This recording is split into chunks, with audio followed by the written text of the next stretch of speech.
Live from downtown Traverse City, by the shore of Lake Michigan, this is the National Writers Series.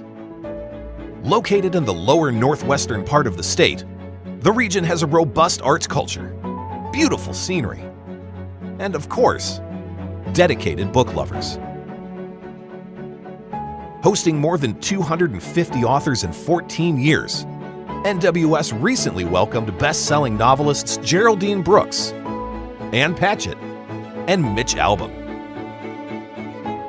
The National Writers Series couldn't do this without our amazing audience. I love NWS! Talented authors and dedicated volunteers. Please welcome NWS Board President Clark Bunting and NWS Marketing Director Noel Riley to introduce tonight's event.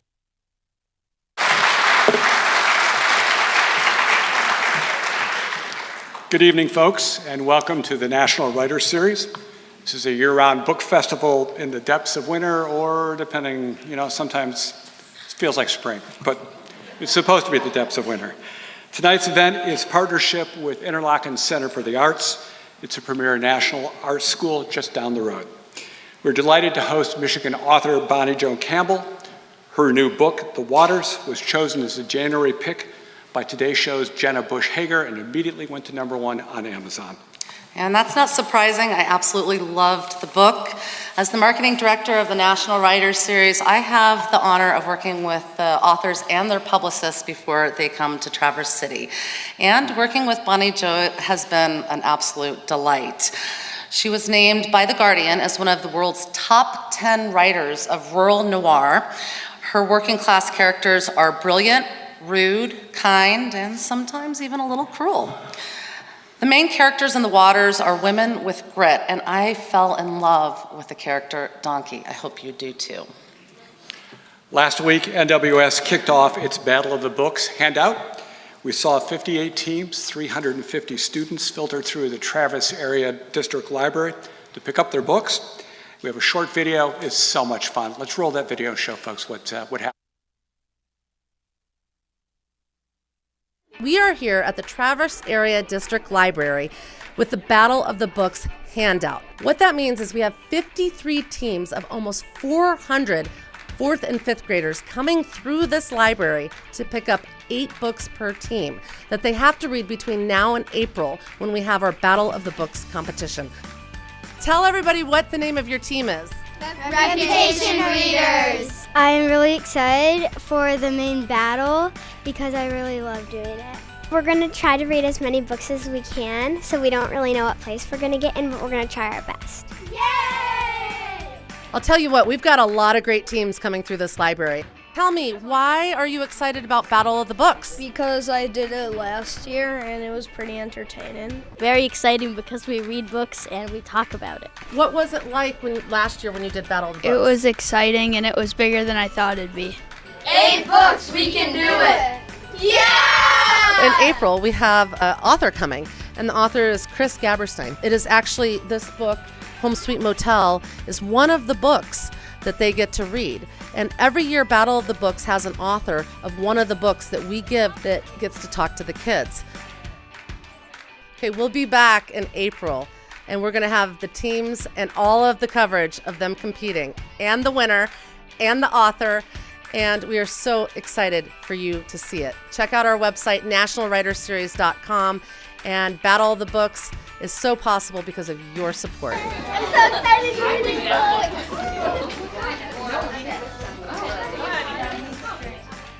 Oh my gosh, that event was so much fun. And thanks to everyone who volunteered and donated money, making it a free program to area 4th and 5th graders. And we want to also thank Horizon Books, our generous donors, sponsors, and our amazing dedicated volunteers. And also just want you to know that we are live streaming tonight. We have folks watching in Washington, Ohio, California, Illinois, and of course Michigan, just to name a few. Before we dive into introductions, I'd like to acknowledge that tonight's event is taking place on lands cherished and maintained for many generations by the indigenous people of this area. We wish to recognize the Grand Traverse Band of Ottawa and Chippewa Indians and the land that we are gathered on this evening. Thank you.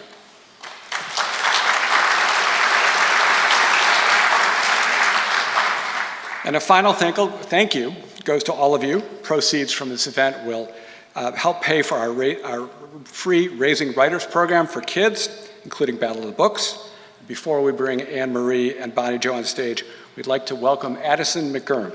She's a West middle schooler, just started 7th grade, and she took a class called Art of the Story with our NWS teacher, Karen Killian.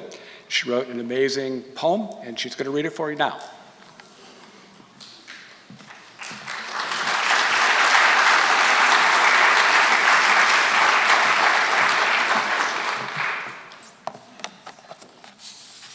Thank you. A writer's rainbow. The walls in the room were painted white. White as a blank page ready to be written on. A blank page makes me feel free, alive, like I can do anything, like I can breathe.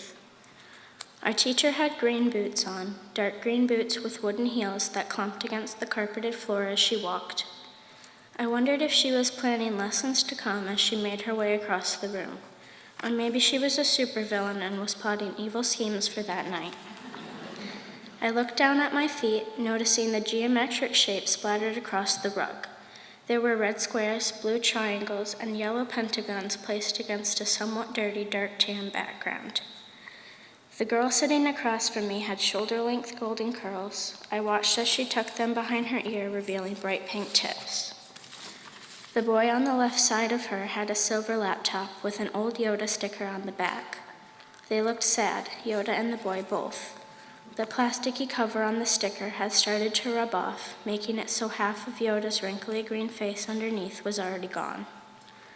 The girl on the right side of the girl with curls, the one with an orange cat ear headband, looked pleased with her writing, excited even. I looked at her for a bit, wondering, thinking. I didn't know what she was writing, but the longer I watched her, the more eager I grew to find out. She looked up at me, realizing I was staring at her. It was fascinating. She acted as though she was waking up from a deep sleep, a slumber filled to the brim with imagination and dreams. She smiled at me, and I smiled back. Sounds of people typing and of pens scratching against paper filtered in through one of my ears and out the other as I worked on my own writing. I guess I was just so used to it now that I didn't hear noise at all, which was weird to think about. I was sitting in a black chair, a surprisingly comfortable black chair. I looked around at all of my classmates, fellow artists, fellow creators, fellow writers. Some were writing in notebooks, some were typing on computers. Most, if not all of them, were creating, imagining worlds that didn't yet exist anywhere else but inside their heads. Boots clomping against the floor once again shook me to life. Our teacher looked around the room, eyes brightening. She was clearly delighted with the idea of all of us, young writers from ages 10 to 13, all sitting at a table together.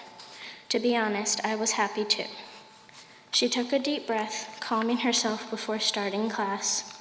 "All right," she said, projecting her voice around the room. "Let's begin."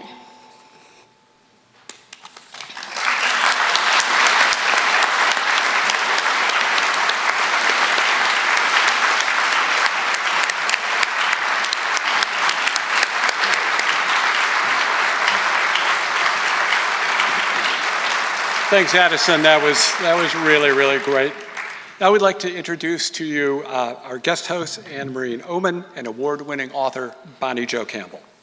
Anne Marie is the recent recipient of the Library of Michigan's 2023-24 Michigan Author Award for her lifetime of achievements. It's a huge deal. Actually, achievement that Bonnie Jo also got previously. It's a well-deserved recognition for both of them. Anne Marie has also won numerous awards for her nonfiction that includes, but is not limited to, As Long as I Know You, The Mom Book, and Lake Michigan, Mermaid. She's also written 7 plays, is the founding editor of the Dune Review, and is the former president of Michigan Writers. She's also a creative writing instructor at LaSalle University and at Interlochen Center for the Arts. She and her husband, David Early, live near Empire, Michigan. Bonnie Jo Campbell is one of the most highly acclaimed authors in Michigan, having written 6 works of fiction. Her debut novel, Q Road, highlights the lives of a rural community where development pressures brought unwelcome change. Huh. Her critically acclaimed short fiction collection, American Salvage, was a finalist for the National Book Award, as well as the National Book Critics Circle Award. She wrote the national best-selling novel, Once Upon a River, praised by the New York Times Book Review, and I'm going to quote, "An excellent American parable about the consequences of our favorite ideal, freedom," end quote. The book was made into an award-winning feature film. She and her husband live with their pet donkeys outside of Kalamazoo, Michigan. I don't know about you, I'm interested about the donkeys as well as the book. Absolutely. All right, Anne-Marie has a special gift for Bonnie Jo. Before they begin tonight's conversation, please welcome her and Bonnie Jo Campbell.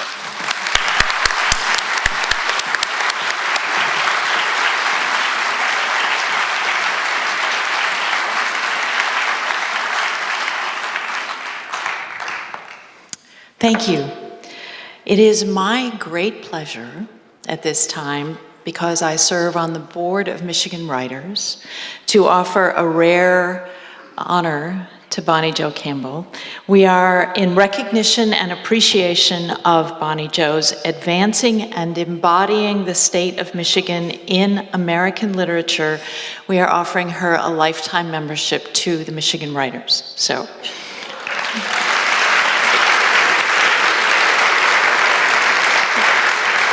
Congratulations. I don't know why, but it makes me want to cry. Right off the bat, we're going to just make you cry. Thank you for being here. Thank you to all of you. We welcome you, Michigan Writers, National Writers Series. Thank you for all the work that you do and for keeping literature alive and books alive and authors alive. And I want to just start out like right out of the gate, because this was a big week, and kind of a big week. The Today Show, the Jenna Award. I'm going to start with the cliche. How's it all feeling? It's really big. And yeah, it's kind of a big week, and yeah, running around a lot. I mean, it's really nice. You write these books, you spend a lot of time alone, and you write these books, and I don't know if you all are, any of you writers, but you work on them a long time, and you don't know for sure if they're going to speak. You write something that means something a lot to you, and you don't know if it's going to mean something to anyone in the world, and you hope it will. And so it's been really nice that to have some splashy news about the waters and to have some nice reviews. And it's funny because I was in a couple plays. I was in Mississippi. Oxford, Mississippi is a big book town. And then I was in New York City, and it was really great. And, people rush around and they look great, and but there was nothing like, I have to say, like the minute the airplane came down in Michigan, I was so relieved. You were home. the minute I got back, and it was the Detroit airport where I was. It wasn't really that great of a place, but I was so happy. So I'm really happy to be here with all of you. Well, thank you, and congratulations. The Jenna Award, Today Show, the whole thing is just magical, and and you so deserve it. So. Thank you. Yeah, it's been really great, and you never know. I always say with books, you never know what books are important until like 20 years later. So, you can take it all with a grain of salt. I'm going to say it's important now. Oh. I know people want to hear about the book, but I want, as a writer myself, I want to know a little bit about the background first. So I'm going to ask some background questions before I get into the book.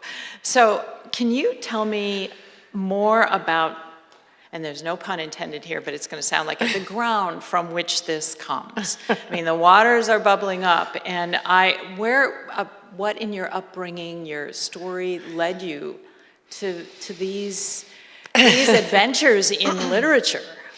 Well, I did grow, this book in particular has some very powerful women in it, and I did grow up with some very strong women. I think it's safe to say I grew up in a matriarchy, and nice. I did, being from Michigan, we're from a place where there's about 1 million bodies of water big enough to drown in. And I feel like coming from a watery place makes us who we are to some degree. And I felt like I really wanted to express that in this book. The way in which waters flow. And the waters in this book refers to both waters, physical waters. And I think the women themselves in the book, to some degree, are waters. They flow. I grew up with women who canned tomato. I grew up canning tomatoes and milking a cow and making homemade wine. Even before I was old enough to drink wine, I was making homemade wine. And this book, in this book, there's a woman who makes medicines, and I think that's maybe metaphorical for all the medicines of the places we come from, and those of us who live close to the land. Everything about our landscape is medicinal. I did grow up with a single mom, and there were 5 kids, and maybe the most important work that was being done where I was growing up and what I was aware of, the most important work was of making a home and making meals and making a household work. And so very much that's what the women in this book are doing. Thank you for saying that, because one of the things I really loved about this book was all the times, the scenes that are based around food, the pies and the kitchen and, the cupboards, Lordy, the cupboards. So I just have to ask you about something. The main character is Donkey. And she's a mathematical whiz. And I know that you started out in mathematics. Can you share what eventually, I think you were pretty good at it, and what eventually led you back into the literary world, and how did that lead to the idea that you were going to write books? I know, I didn't know I ever would. I always wanted to write from the time I was maybe 12 or 14, but I didn't know that I could. I am kind of a mathematical person. I'm a mathematical thinker. I think very conceptually, and that makes writing a little bit harder. Some of you are writers, and you think with visual images, you think with language, and I'm really a kind of a conceptual thinker, and I'm very interested in juxtaposition and the way things add up, I guess. But I always just wanted to write, and I think my impulse to write came from an interest in people and what makes them tick. And so even though I had this, this mathematical side to me, and I'm very analytical in a lot of ways, I really just, as a kid, I was just watching people. I was just watching them, and especially adults, like trying to figure them out. I can remember being a kid, like I'd hide behind the couch and I'd just listen to these adults talking. And, the things they would say, and I think, I sometimes think about one of the things I really love, and you'll see in this book as well as my other works, is I'm really interested in masculine dialogue. And I have a lot of that in the book, and I have men just bantering. And I can remember being a kid just being fascinated by that banter. And I was actually a shy kid. I would always hide behind the couch, but I always just observed, and I think that's where the impulse to write comes from for me. Not as much from a love of language, although I have come to really love language, and more as much as I love anything just about. But I loved just studying people and trying to figure out what made them the way they were. No math. So you live in the places, or you live near or within the imagined world of where your stories take place. I mean, you live near the river, you live near swampy areas, and you also have donkeys. Am I right? You have donkeys. I have donkeys, And yes. there are donkeys in the book. Jack and Don Quixote are my donkeys. And the donkeys in the book are Triumph and Disaster. Yes. Right, yes. And which some of you know from the Kipling poem, Triumph of and course. Disaster. Yeah. And you also have a familiarity now with snakes. And so can you talk, I mean, before we get into the book even more, can you talk a little bit about how creatures and the creatures in your life have influenced your writing? Because it sounds like there's a connection. I know, I love writing about animals because as a writer, I'm very interested in character. And, you know, I pretty much, that's the basis of my writing is character, and I'm very interested in how landscape brings character forth. And so I always think that animals are the perfect characters because they stay in character.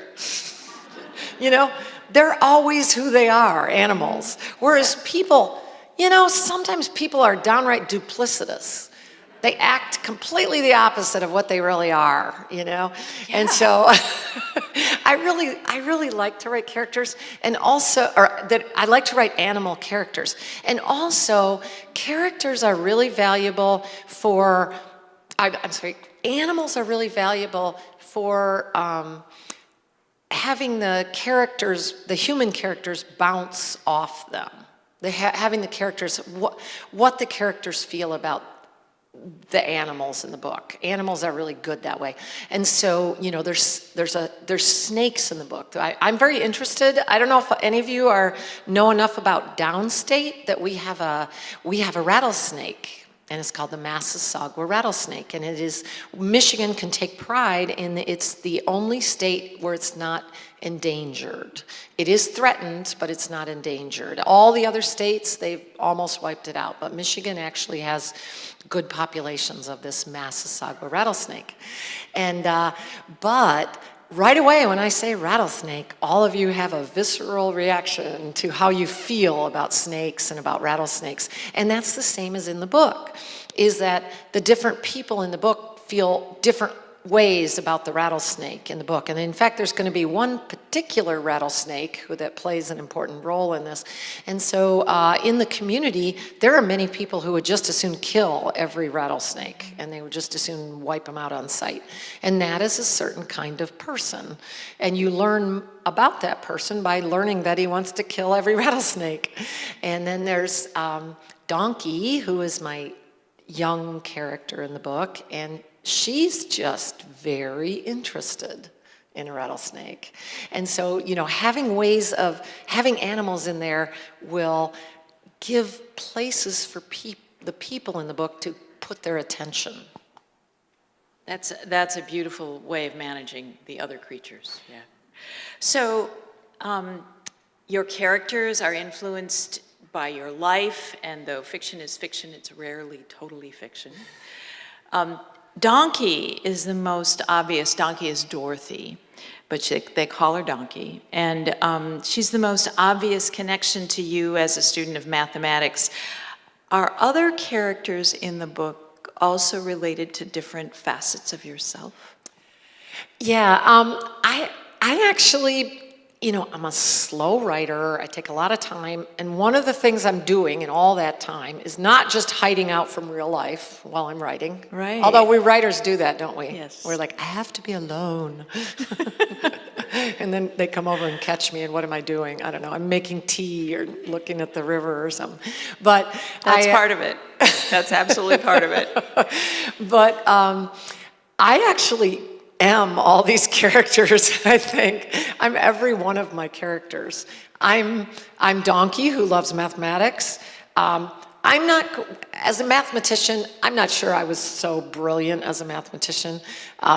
As Donkey, I think Donkey's just brilliant. You know, I like my characters, I like my female characters to have superpowers, and Donkey's superpower is her mathematics, her mathematical ability. And just like in Once Upon a River, Margot Crane was able to shoot like Annie Oakley, and she had a superpower.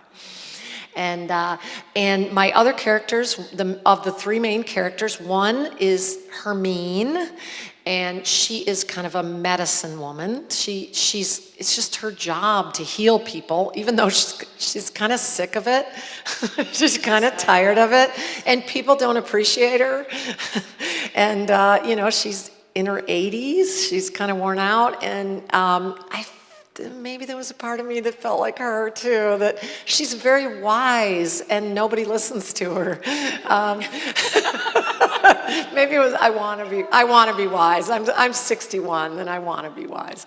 And then my character, Donkey's mother, who is Hermine's daughter in the middle, she's one of these women who just can't follow the rules. She just can't hold a job. She just can't behave. She would like to just lie around and read books and drink a beer, and that's all she wants, and yet the world keeps putting upon her, and maybe that's a little bit of me too. But I appreciate that, but she is the paradox. I mean, she is, lazy, and we would call her irresponsible, and then this really amazing thing happens. She glues people together. Yeah, she's a really interesting character. I grew up in a community where there were a few of these women who, we all talked bad about them because they didn't follow the rules. A lot of them didn't even finish school, and often they were these sort of lovely women, and we were all shaking our heads. Oh, such a shame she doesn't do anything with herself, But it's, and these women often, they kind of wanted to party a little bit. They wanted to be social. But, and I always, looking back, I think, often people who are very social can play a really important role in a community. And so I drew this character. Her name is Rose Thorn. Her name's really Rosie, but she's Rose Thorn. And she is the person in the community that maybe for the very fact that half the people look down on her, they're very comfortable with her. In a strange way. Mm-hmm. They're very comfortable with her. So when she throws a party, everybody comes. Nobody's intimidated by her. They all, they talk about her behind her back all the time. But she's somehow a person who everyone's comfortable around, and everybody will gather around when she's there. And that's very important. This is a divided community. And I intentionally created a divided community because I think we live very much in a divided country. And we live in a country where people are not, there are sides now, and people are not communicating across the divide. And so I just wanted to create in this community a way that people of very different opinions could still get together, and she's a person who can make that happen. We were talking today about the middle place, finding the middle place. She is kind of the middle place. Yeah. And also, in some ways, the most troubled. It's so interesting that those contradictions are living inside of her. And even her family's kind of hard on her because she's lazy, and everybody else in the family is a very hard worker, And we were talking about we need a middle ground somehow right now. Yeah. So in the hypertext interview that I read, you mentioned that you had read Carl Jung, that Marie-Louise von Franz, these are all psychologists who have done dream studies and myth studies and fairy tale studies and how that's all related to culture and being. And you have created, I think, one of the freshest combinations of those things that I have ever read. How did the study of fairy tales and those people start to shape this novel?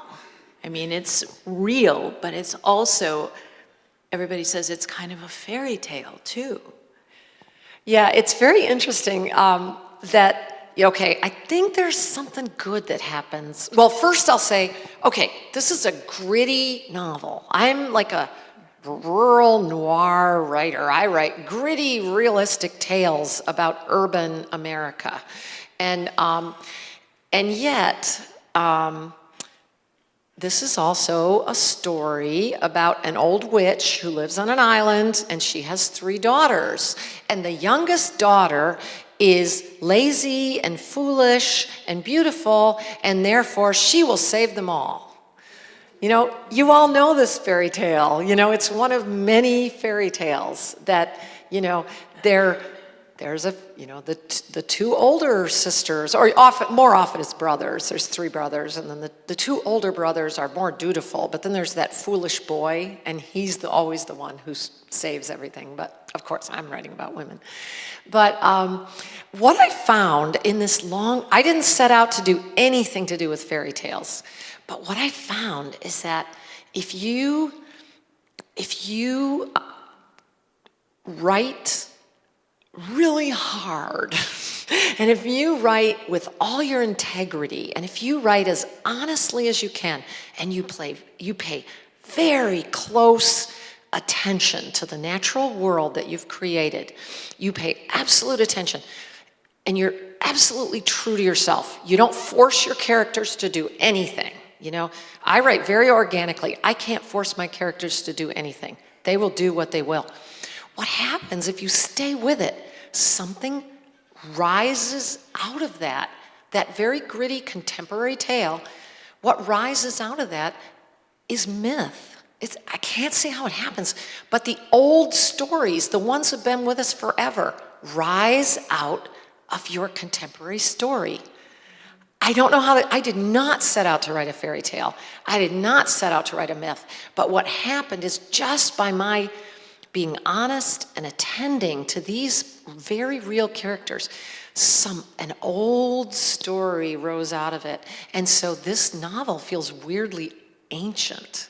There's something about it. No kidding. I think I especially felt that when you allow the swamp and the crows and the snake, and sometimes even the plants, particularly Donkey hears them, herself, Hermine, absolutely hears them, and you allow them to have voice in a way that in this brutally realistic novel, I'm still accepting it. I'm going, okay, I believe you. Yeah, how's that working? I know, it's crazy that it happened, because like I said, I didn't set out to have that happen. But as I was writing it, and as it was taking on this sort of becoming like its own myth or fairy tale, it made natural sense to give voice to all these non-human elements of the story. And the thing is, I'm very skeptical. I'm not a confident writer. I don't just write things. I'm not even an experimental writer. Like, if I've been in a writing class and somebody's like trying to encourage me to do something like experimental, I'm like, no way, no, I only have my area, I write, it feels dishonest. But the great thing is like somehow it rose up naturally from there. So it was very exciting. And I really enjoyed writing from that landscape. And landscape is very important to me. I really do. I don't know if I can make the case in real life with real life language, but I'll make the case for my writing these characters that they are who they are because of where they come from. And they embody the swamp. I mean, the swamp is a mysterious place. It's not dry land. It's not the water. It changes. Every season, the swamp is different. Every season, the plants are entirely different. Month by month, the plants are entirely different. And that was hard to track because as I wrote, and I moved things around a lot. So a scene that was in June, if I moved it to August, I had to completely change what animals were there, what frog sounds were there, what plants were there. And so, it was kind of, I had to be true to the swamp. That's that's the deal I made in writing the book, is I had to be true to it. And there was one moment, like even near the end when I was doing this final editing, like I think I had a crow sitting on a nest. Mm-hmm. At at the wrong time. And it was like, I kept researching crows, and it's like, they're only on the nest until a certain point, and then they're in the trees with their families. So I was like, oh, whew, caught that just in time at the final copy editing. So like, I really did want to make sure to make it accurate. But yeah, I really did enjoy it. And what I was doing there with having all these points of view was I was using a true omniscient voice for the novel. So a true omniscient voice. I mean, it's a little, this is writerly language. We often write in first person. Like one of the inspirations for this book is True Grit. That was a really important book for me. And that's a book that's written in the first person. It's this first person driving forward voice, telling it like that person sees it. And, then there's a third person, she said, whatever. But I found as I wrote, the more I wrote, I needed to have every point of view. I even kind of need God's point of, the kind of godlike point of view, the looking over the whole thing. And so there are scenes in here where I'm looking at the history, the history of this place and why, looking at why these people have changed and how they've changed over the years. So it was kind of gutsy move because like I said, I'm not a confident writer. So I had to incrementally move forward when I was doing this and make sure I was really not just being fancy. I love this. That we're a little bit in the craft weeds now, but I kind of love this. The true omniscient voice is the voice of God, which also I think lends to that mythical and fabulesque feeling, because you're suddenly above, and it's like the voice of a fairy tale saying, and this is what happened to the princess, and this is what happened to the miller, and this is what happened to the donkey. And this is how they felt. That's really, I think that's part of the magic of this book. So I want to go back to the women again, because this is, you've said several times, this is a book about women. It's for women, not for women only, but it has a lot of women messages. And all the women, to me, this is my read, are healers of sorts. They all have certain gifts. Molly has a certain gift. Donkey has a certain gift. Rose Thorn has a certain gift, but it's herself. They call her herself, Hermine, who has the real gift. And I'm just curious, she's in the tradition of the green women, and what kind of research, what did you have to do to find that character, who's also bossy and strong and critical and loving, deep love, and generous because she has this gift and she shares with the community. She is amazing. That's a character. I know, I'd never read a character like this, and so that was I needed to write her. Yeah. I needed to write her. And her name's Hermine, which is it's a German name, and it's funny, when a lot of people are reading the book, they read it as Hermione because they've been reading Harry Potter. Yeah, I did it first too, yes. But there's no O in it. So Hermine, and she's the herself as the nickname, that was really important to me because I come from maybe like some of you, I come from an Irish family where there is a very strong man in the family. The patriarch is often referred to as himself. And I had a great-grandfather who was himself. Does himself want a cup of coffee? It was often very ironically employed by the women in the family. but acknowledging the patriarch. And so I thought it would be really joyful to create a woman who had that kind of authority in the family and beyond. She has that kind of authority even in the community. So that was just a fun thing to do. But it stuck, and like I said, I write a lot of things into a story, and then when they don't work, I'll write them out. But it just stuck, herself just stuck. And that was really fun. So it really, I established her as an authority, right from the beginning. And the people from the community both revere and fear her. And she's also an object of some of their anger and vitriol. And especially as the community becomes more divided, what she does is mysterious. What she does is actually not mysterious, mostly. She knows the herbs of the swamp. She knows the animals of the swamp, and she can create these medicines, as people created medicines for thousands of years and still do around the world.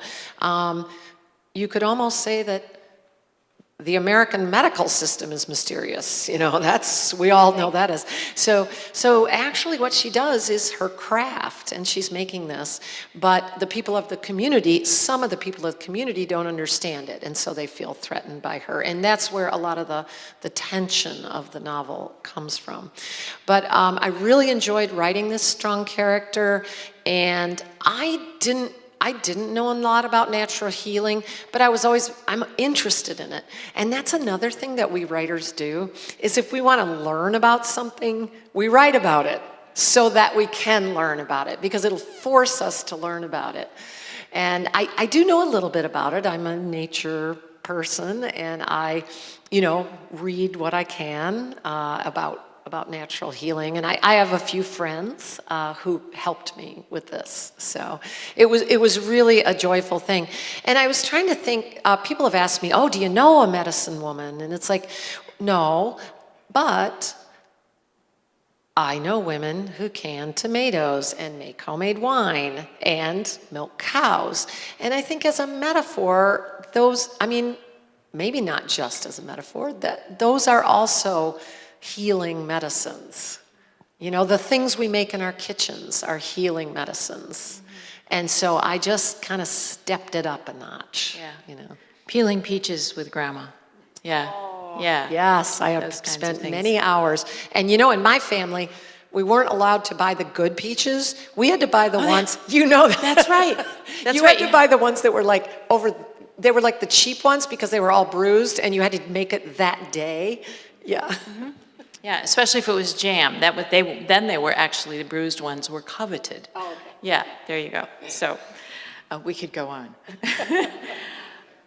I want to go back to something you said earlier, which I so appreciate, and that is that you enjoyed writing, or you were deeply into the banter of the masculine banter.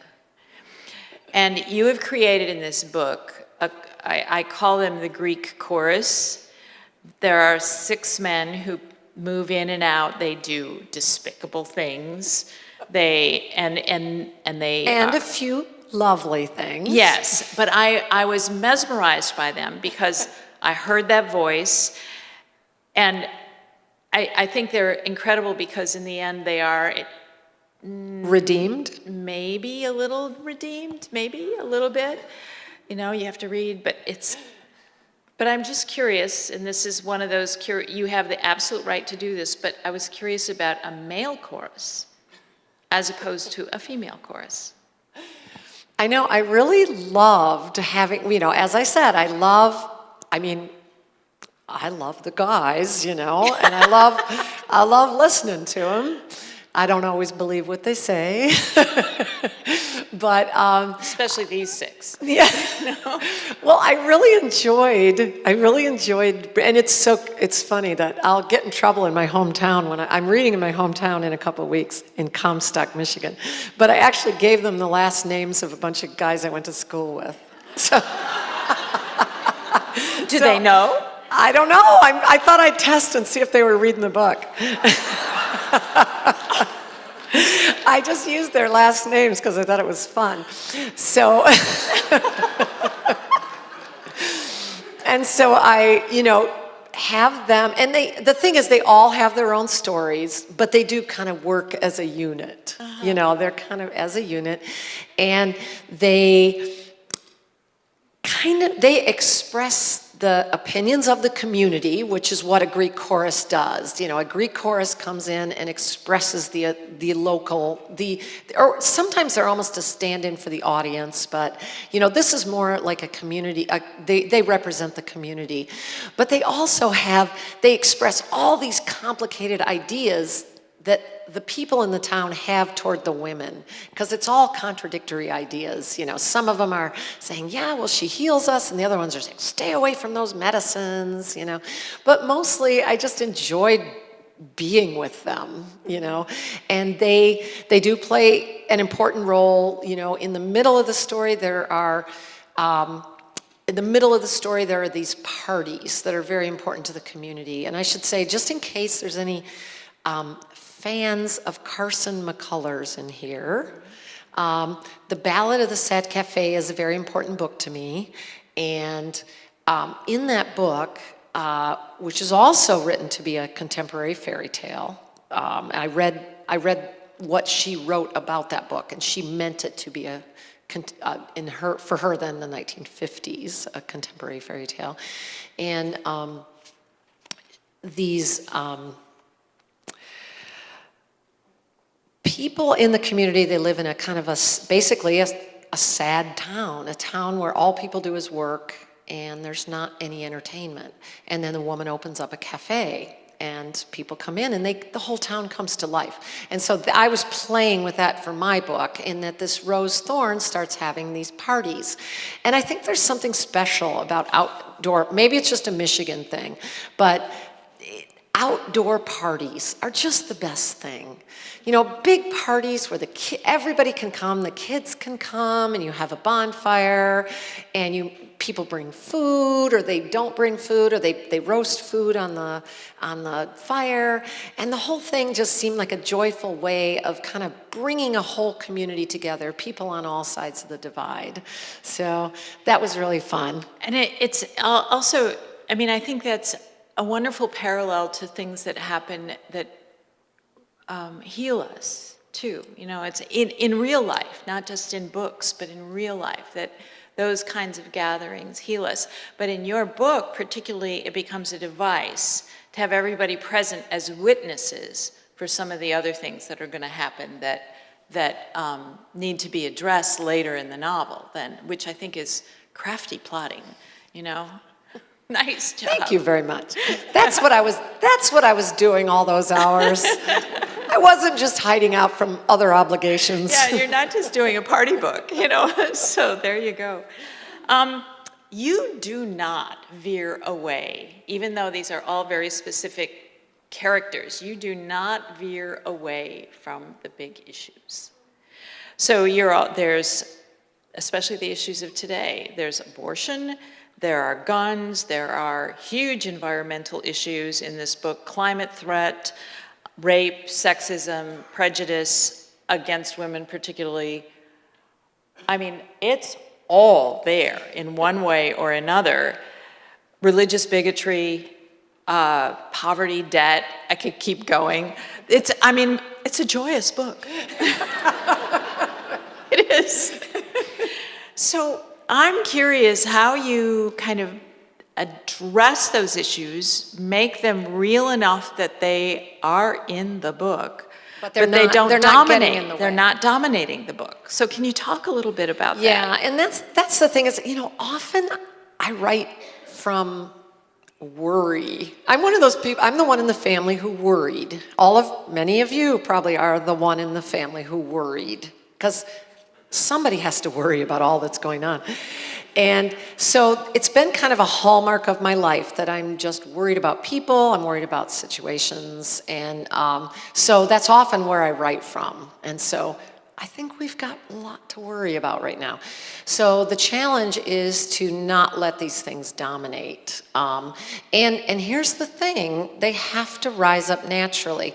And I think what you're gonna see if you read this book is that all these things that we think of as national issues and big political issues out there in the zeitgeist, and we read about them in the New York Times and hear talking heads going on about them. But what they are in this book is they're actually neighborhood issues.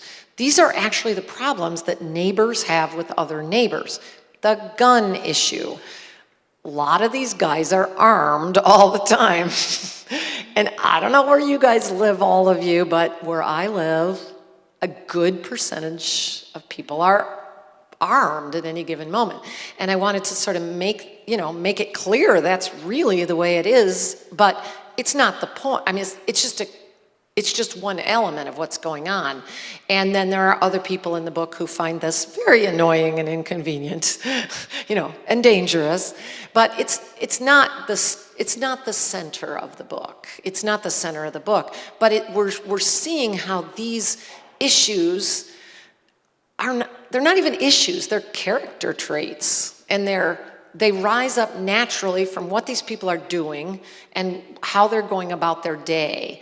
So, and if I won't say that I wrote this book with a mission or anything like that, but if I had a goal in that sense, it would be to see how maybe the solution, I hesitate to use that word solution, or maybe the working through of these issues that we talk about up here, the working through them might make more sense on the neighborhood level.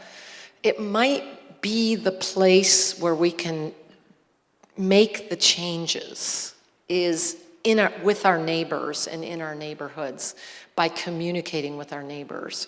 And so kind of, I'm trying not, I hope I wasn't heavy-handed in the book with that, but it's maybe a suggestion in there.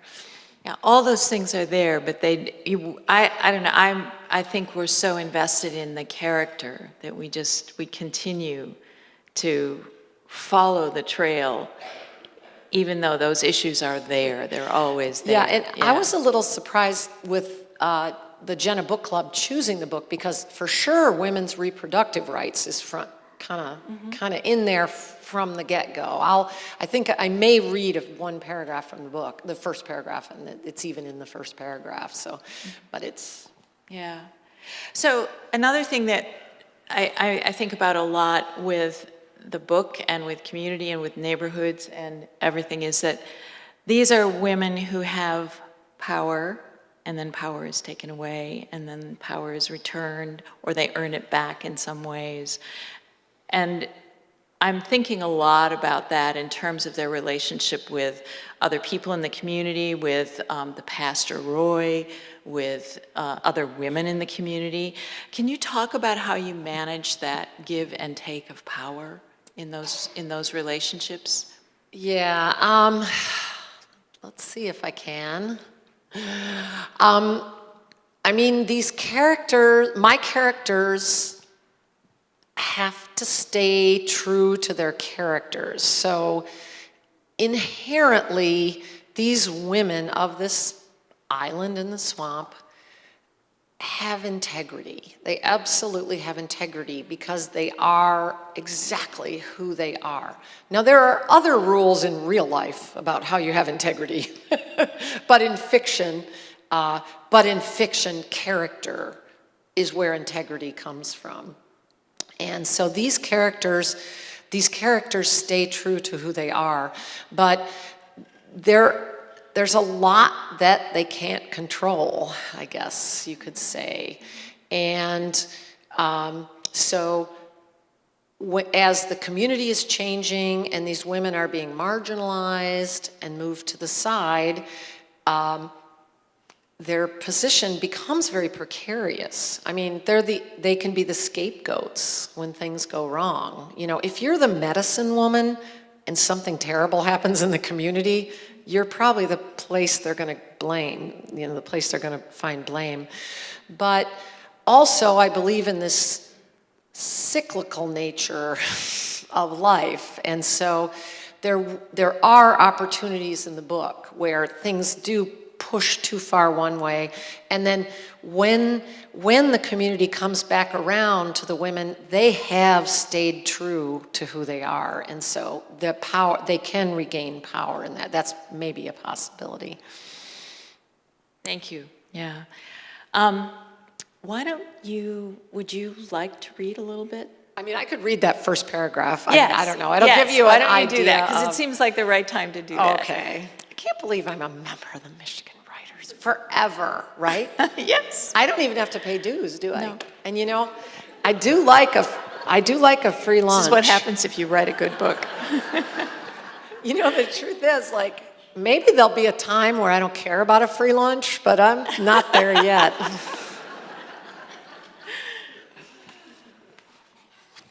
I'm just going to read the first paragraph. And there's fun stuff in this book. Like, there's a map in the book that my friend Monica made. You guys, if you ever read the list of acknowledgments, like, I couldn't stop. There was a point in this book where I sort of came to feel like, I mean, I know that I wrote it. But it feels like it feels like it was like written by the community or by the ages or something. I don't know how to explain it. And like when I think about all the people I'm grateful for, it makes me cry again. Do you have that sense sometimes, this occasionally happens, that a piece of writing has come through you, that you look at it later and you know it's solid and it's good and you go, but did I really write that? I do feel that way now, but it might be just because I have a really bad memory. You know what? Have any of you guys read the book Yellowface? It's a really good book. It was the Kalamazoo Community Reads book, and it's about plagiarism. And it's about a woman who plagiarizes from her point of view. I mean, it's a wild book. And I woke up, like, this book hadn't quite come out yet, and I woke up in the middle of the night, terrified that I had plagiarized the whole book. It was this weird feeling. Like, that's not what I meant. I mean, it's just... No, but I mean, it's that feeling of like who does write these books? I mean, how do we write? It's very mysterious how we write. And a lot of it is that we do give ourselves over to whatever will aid us. You know, to whatever is willing to come through us. We are very happy for the help.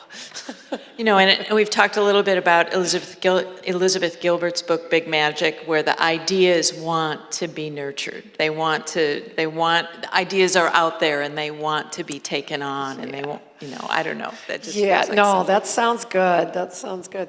Okay, so I'm just going to read a little from the beginning, and It'll be a review because it's stuff I already talked about. So we'll get to hear it. Chapter 0, prologue, and I did have a mathematical conceit in the book. There's a lot of math, and so I thought it was funny to have the prologue be Chapter 0. And you know, it's funny because it takes so long to write things that we writers, we do stuff just to entertain ourselves. And like the names we give things, and it's like some of them stick and some of them get written out, you know, in the book. But Chapter 0, and all my chapters have a little title thing with them, and this is "The Town Has a Troubled Soul." Oh, I should ask you, do you want to guess what the epilogue is? It's Chapter Infinity. So, the town has a troubled soul. Once upon a time, Massasauga Island was the place where desperate mothers abandoned baby girls and where young women went seeking to prevent babies altogether. But in living memory, Rose Cottage on the island was the home of the herbalist, Hermine herself, Zook, who raised her 3 daughters there. The oldest, a lawyer named Primrose, was the most accomplished. The middle daughter, Mary Rose, called Molly, a nurse, was the most practical. And the youngest, Rose Thorn, was lazy and beautiful.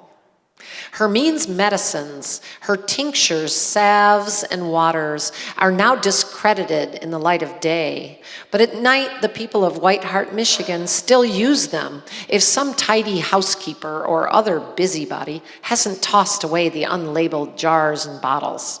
Only tiny amounts of these fixes are required as they have become more effective with time. Sometimes just unstoppering a bottle is enough to release a cloud of soothing into an ailing household. The island and its women loom large in the dreams of local folks who sometimes wake up sweating from visions of witches in black, although the island women never wore black. or of crows watchful in treetops, or of swamp streams bubbling up through the floorboards of their houses. It is said that the island, where healing waters percolate to the surface, was a place where women shared one another's dreams, a place where women did what they wanted.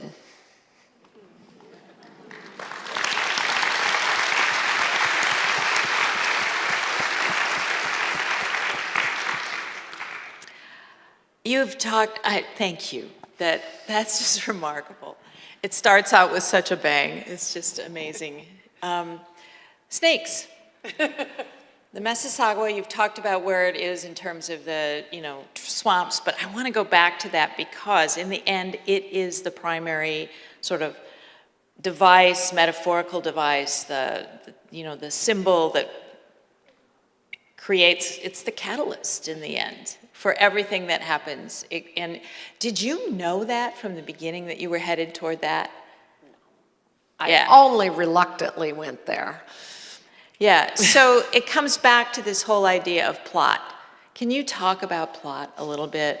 Like, we all love plot, good mystery that the plot's driving us. But this is so much more than that, and yet there's a huge plot here. I know. I'm naturally a short story writer, and so I have a hard time with plot. I have a complicated relationship with plot because in the end, I always have very strong plots. And in the beginning, I have none. I have nothing. I don't know what I'm writing. All I know is I'm really interested in a character or a few characters. That's all I know. That's why it's so hard to write. I don't have any idea. I don't know where I'm going. And I really wish I did. I've heard Joyce Carol Oates say, Joyce Carol Oates says, why would you go out on a trip if you didn't know where you were going? And I'm like, I don't know, I just want to go for a ride. I really like to go for a ride, but so I have to just inch forward. I have to be so true to my characters. I read so many books where I feel like the puppet master, I see the puppet master moving his or her characters along, and I can't stand it. I have to have these characters absolutely who they are, and what happens to them has to be absolutely a result of who they are, but something has to happen. So I have to just inch forward incrementally. And as I learn about the character who's inching forward in the book, I create the plot that will be the most challenging for the characters I have created. So I create the maximum trouble for the characters. Like, I challenge them absolutely to within an inch of their lives is what I do in a novel. So, but I don't know what the challenge for this character will be until I really, really know the character, until I've lived with the character for a while. So it moves forward incrementally. And I'll have big ideas about what I think is going to happen. And I will even, for Joyce, I will move toward what I hope will happen. But then often when I get there, it turns out that's not the right thing for these characters. So I do love a plot, but I am in service of plot I'm not in service to plot. Plot is in service to my characters. That's what it is. So my characters are primary. And as for that snake, that snaky snake, I will say that it's really fun to write about snakes because snakes have represented everything. My snakes are real snakes. They're on the ground. They're snakes. They're very grounded. We can say about snakes, they're very grounded, like we all should be. Or they tell us, our yoga teachers tell us we should be. But the snake, in the Bible, it represents temptation and evil. We also have a snake on our medical symbol. The staff of, is it the staff of Aeschylus? There's two of these. In fact, there's two different snake staffs. One has one snake, and I think that's the American Medical Association has a snake, so it represents healing. Also,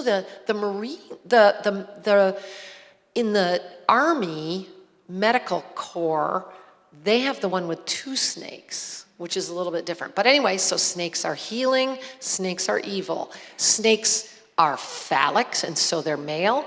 Also, women are often referred to as snakes, or have been. So it's snakes metaphorically run the gamut. And so it's fun to play with that.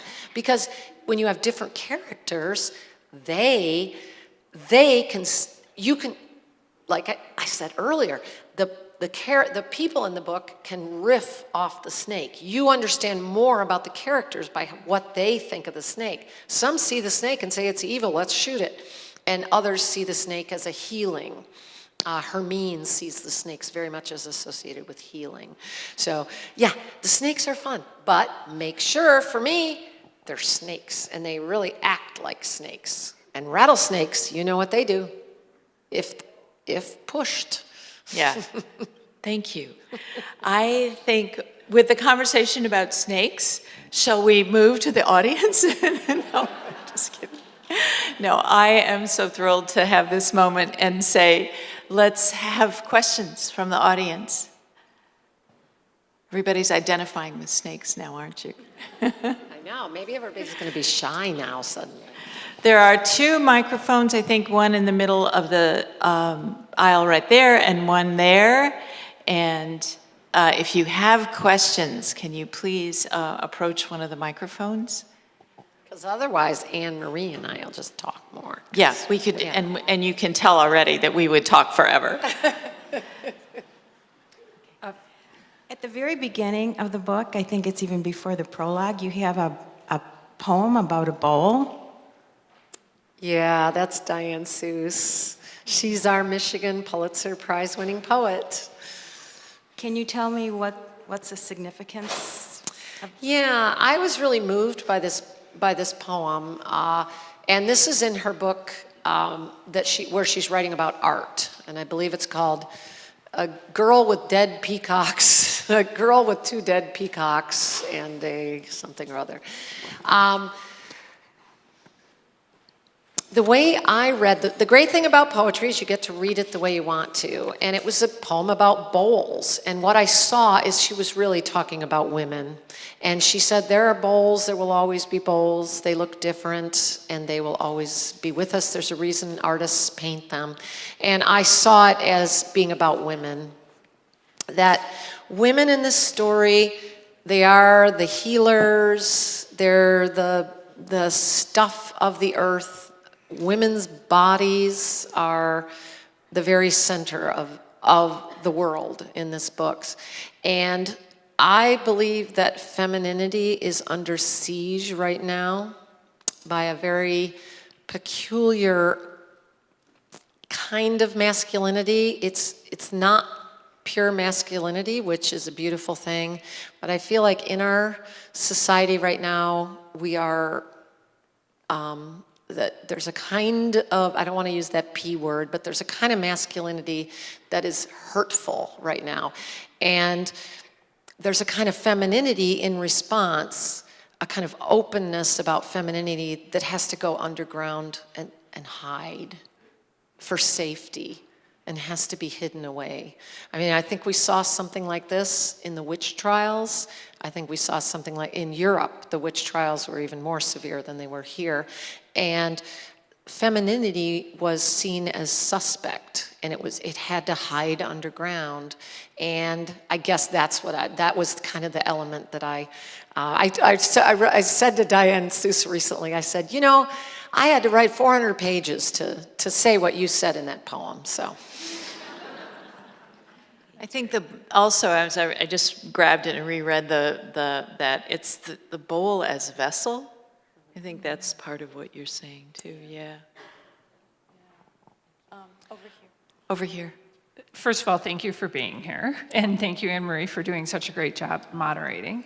It's been a fascinating discussion, and I love that you brought up dreams and myths, and I have to say, Bonnie Jo, there's a lot of different worlds in this book that kind of come together and intertwine. You know, you talk about the town divided, et cetera. I'd like to I hear you talk a little bit about, speak to the dreams they share in the house and how they share the dreams. So that's my question, because I thought that was fascinating. You know, it's funny, I did have a lot more about that when I originally, the book had swelled to almost 700 pages at one time. And I love a long book, but I think it was just too long, so it got shrunk back. And I did have a lot more about their common dreaming. But, the women are so close to one another, and they're just in each other's hair all the time. They share so much. They share the things that they do together. They share the swamp. And so to me, it just seemed natural that their dreams would kind of dovetail. And I do think that... Even though they're very different. They're very different from each other, but they share everything. Yeah, that's what I like about it, is that, and in fact, that's what happens in families. Does anybody have a sister who's just like them? No. Even though you grew up in exactly the same place. I guess I just enjoyed, and I like the idea that they would sleep together. Like Donkey, she doesn't really have her own bed. She has her mom's bed and her grandmother's bed. And she especially is so much under their influence that even in her sleep, she is under their influence. And I think, maybe it's also a metaphor for really knowing one another so well and being able to know each other as kind of like you don't even know where your body ends and where you're, if you're this girl Donkey, there are moments where she gets her body confused with her grandmother's body.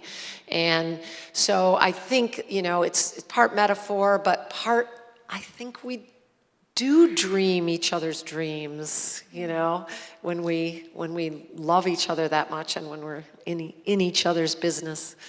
Very cool. Thank you. Beautiful question. Thank you. How about over here? I love the book, and I took a lot away from it. There's one small thing that keeps coming back to me and I keep thinking about. There were a few passages where you talk about how Rose Thorn's mere presence in the community, or the thought about her coming back, affected people and their emotions and their relationships with each other, separate from those parties where they got together. It's just that people were kinder with each other, they were better with their spouses, they just felt freer. And I'm wondering if that comes out of some specific thing in your past, or if there was something that you wanted us to take away from that in particular. Yeah, I really was, Rose Thorn is such an interesting character, and the more I wrote about her and tried to figure out the importance of, this kind of a person, and, in a weird way, it's, we need a savior. We need a savior now, and I don't know if the new savior can look like the old savior, and maybe we need a lot of saviors. But I think, her position in the community, that people just took an interest in her. They love to disparage of her, but they like to be around her. And I guess I've known a few people like this, but nobody quite to this degree. So, for the point, there was a woman, and a woman who died very young, and I thanked her in the back of the book. Her name's Janie Bohr, and she was a person in our community who played, she was maybe the starting point for this character. She was very beautiful, but couldn't finish a darn thing. She dropped out of school. She became a heroin addict when she was 17, and she did kick that, but I think she damaged herself. But she was just a person who seemed to be able to move in and out of different strata. In fact, I'm going to get myself in trouble, but I believe the last thing she ever did before she died young. She had heart damage, I think from drug use. She was on Alan Greenspan's son's yacht. Like, somehow, like that was where she ended up from my little community. You know, she was just a very interesting person who you didn't know where she'd show up. And so she was kind of the starting point for this character. And I just enjoyed really, I know, you don't know where real life's going to take you either, do you? And, you know, and I know this is being recorded, so I'll get myself in trouble somehow, but, you know, all the family secrets are coming out now. But I just, you know, I like the idea of it, and this was something to explore. You know, this real life character who I knew, who seemed to be able to find herself here and there, and we all liked it. When she also drove us crazy, because she just would hang around and drink everybody's beer and smoke their cigarettes and, you know, whatever. But she was also, as a kid, I knew her when I was a kid and she was older, I just found her magical, you know? And I think we need, you know, there's something in us that it's so easy to get judgmental. We love to judge people, you know? It's just a bad habit that we all get in. And I will say that one important thing for my writing career has been to withhold judgment, I think, on people. To stick with a thing, to see what good and bad can come out of it, rather, you know, before judging or rather than judging. We could do that a little more in life, too. Yeah. Yeah. Other questions? Thank you. Thank you. Yes. Okay, I have one from our live stream audience, and this is from Susan Odgers, who is also a part of Michigan Writers. Thanks, Susan, for the question. Oh, Yes. I thought she would be here, actually. I know, I was hoping to see her as well, but she is tuned in, as always. Okay, her question is, Bonnie Jo, tell us about your scarf. Oh, isn't this nice? Can you guys see it? That it's the book. Thank you, Susan. Yeah, Perfect. my friend Susan Ramsey, the poet, she's a Michigan poet, a wonderful poet, and she presented. It's so funny. I was so busy when the book was coming out, and she would just write to me about every 2 days saying, I have something for you, you know, I want to make sure, can you stop over? And I was like, oh, yeah, you know, and I'm rushing around and doing this and that.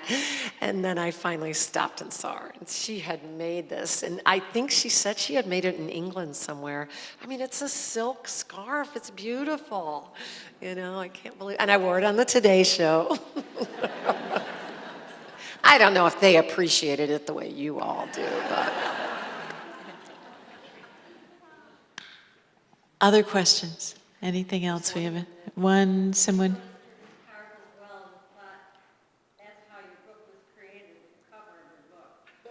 You thought the book came from the scarf. Thank you.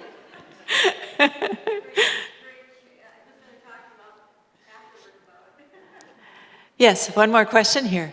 Oh, thank you. I've had the benefit of knowing Bonnie for a while, and I just wanted to point out do you realize how autobiographical what you've said tonight actually is with your own life? I knew you when you were the math whiz. You were kind of the polyglot. Do you know me as a math whiz? But knowing you back in those years, those many years ago, I didn't see this coming. And you have stayed so true to yourself. Deep waters. You've stayed so true to yourself where just listening to you this evening takes me back years and years and years and years, right? And I say, oh, that's exactly who she was. And you have a plot now that was completely unforeseeable 40-some years ago. So I just want to say, do you realize how autobiographical this whole thing is, characters aside? I don't know about that. So there's a lot of familiar stuff in this book. I'll agree with you there. Thank you. as a nonfictionist and a memoirist, I know that you draw on memory, and it gets turned sometimes. A little bit of fiction that I have done, I think it gets turned, so there's little shadows of our past in our fiction, I think. Yeah. Yeah, well, actually the way I think about it is, this book does have a whole bunch of stuff from my life in it. It does have donkeys, it has math, it has, my grandparents had, as the whole time I'm growing up, they were on a tiny island in the river. So I know of an island that you have to get to by walking across a bridge. It was so great, there was nothing as magical as being a kid and having an island all your own that you got to be on. So I borrowed from that. But, as far as the story itself and the relationships, these are the vessels, the things that the stuff, the bridge, the math, the donkeys, these are the vessels in which I get to mix up my magical brew of fiction, which is the characters and their relationships. It's really the relationships among the characters that really are the elixir, the stuff to get drunk on in a book. So. Do we have another question? I have one from a live stream audience Thank you. member. Sure. And we probably have time for two more. I just wanted to say that. This is from Jim Ackerson. Do any characters from classic fiction inspire you, Bonnie Jo? Yes, absolutely. Well, I wrote, it's funny, I'll first say that there's a magical moment for me anytime I'm writing a long work. And it's when I realize what books or old stories my story is in conversation with. I'm writing, I'm trying to be true to my characters, I'm writing, and then I suddenly realize I'm somehow in conversation with another story, and that's why I mentioned True Grit. Definitely I'm in conversation with True Grit. So I love Maddie. What's her last name? What's Maddie's last name in True Grit? Does anybody? That'll be a trivia. And so I was also very interested in, there's a book that everybody should read just because it's short. And it's called, actually next summer you should read it. It's called The Summer Book. Does anybody know it? It's by Tove Jansson. And I can find out who's my age by asking you if you remember the Moomin Troll books. There were these books about Moomin trolls, and they were written by a woman named Tove Jansson. But she wrote a book. About a grandmother who's near dying and a granddaughter, and they're on a small island in the Bay of Finland. And that was really an inspirational book for me. It's very different from mine. It's completely different, but I was really inspired by it. I'm really inspired by Sula, the book Sula, which, a lot of people have different all the great books, people have different ideas about them. Just to ask if you can get through the Sound and the Fury and get an idea about it, ask somebody else what they think it's about, because it'll be about something totally different than you think it's about. But Sula, for me, was really about this 3 generations of very strong women and completely different women, and women who have to make really radical choices based on their circumstances. And so I was very inspired by that. Let's see, who else? I also was inspired by the Oz books. There's a ton of Oz references. And if any of you, all of you have probably read The Wizard of Oz, or at least seen it, but there were like 20 Oz books. And they're really worth reading. Even though we have a few reservations about Frank Baum himself, as Louise Erdrich pointed out, in real life, he said some very awful things. But oddly enough, he wrote books that are filled with diversity. those were the books that I had as a child, the Oz books. And so I was very interested in playing with those. And so Dorothy is named after Dorothy because of Oz. And I don't know if any of you know that Dorothy has a chicken named Billina. And so I put a chicken named Billina in the book. So, and that's another kind of thing to entertain myself. That was my little thing. Every time I came across Billina, I had a little chuckle. So. One more question here. Hi, I know this is about the waters, but would you mind saying a few words about Q Road and Once Upon a River? Would that be all right? Sure. Thank you. Oh, a few words about them? Yeah. Just any words? Yeah. Well, I can tell you that I can say something about landscape. I can say something about my writing in, so Q Road is kind of about people in a situation where there are land use issues, we could say. It's about farms being developed into, farmland being lost and developed. And, but that's not really what it's about. It's about a girl who is a half Native American, and she is so attached to the land. She feels so intimately connected to the land that she's willing to marry the farmer in order to get his land. And so, in a way, she's kind of the embodiment of this land, And, I was kind of trying to figure out, how do we get the land back to the Native Americans? And then I was like, well, my character could marry and get the land back. So that was sort of a way of entertaining myself again.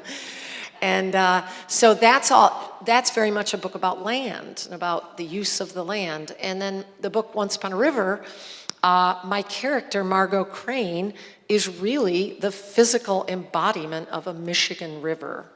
And I mean that in every way. Even the fact that Michigan rivers are not pure anymore. I mean, up here they are. I'm in the land of beautiful, pure rivers, with some exceptions. But, a little bit down south, our rivers are troubled. My writing shack is on the Kalamazoo River. So I wanted to write a book in which I wanted to write a story of a woman who was sort of part of the landscape. And I would say in the waters, I did that as well, in that the swamp landscape is a very mysterious place. It's often in fog, it's not clear, it's inherently mysterious. I made up a new substance that I call quick muck. Nobody asked me about it, they just believe it. They're like, oh, of course there's a muck that you sink down into and never escape. So I feel like I won there. So I really like to think about those three novels in that way. So they're kind of a set.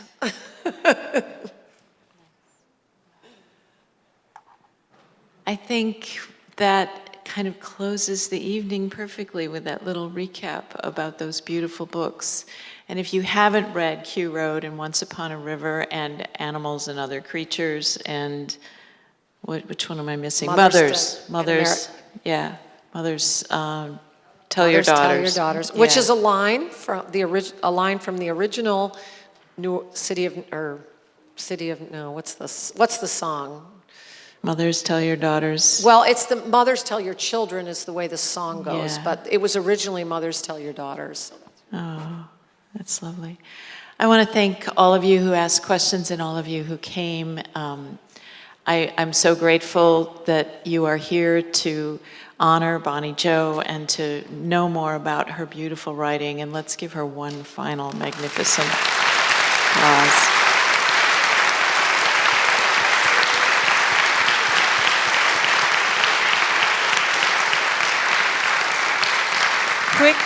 Quick question to the staff. Do we do the book thing? Yes.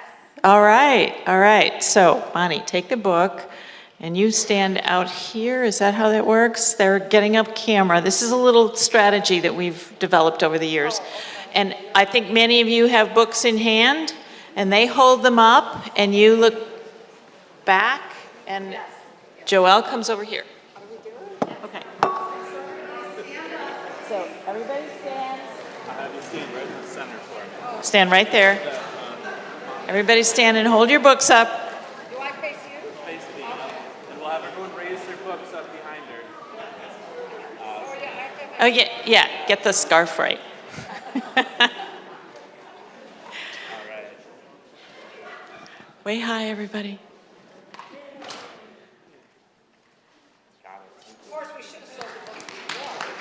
They have.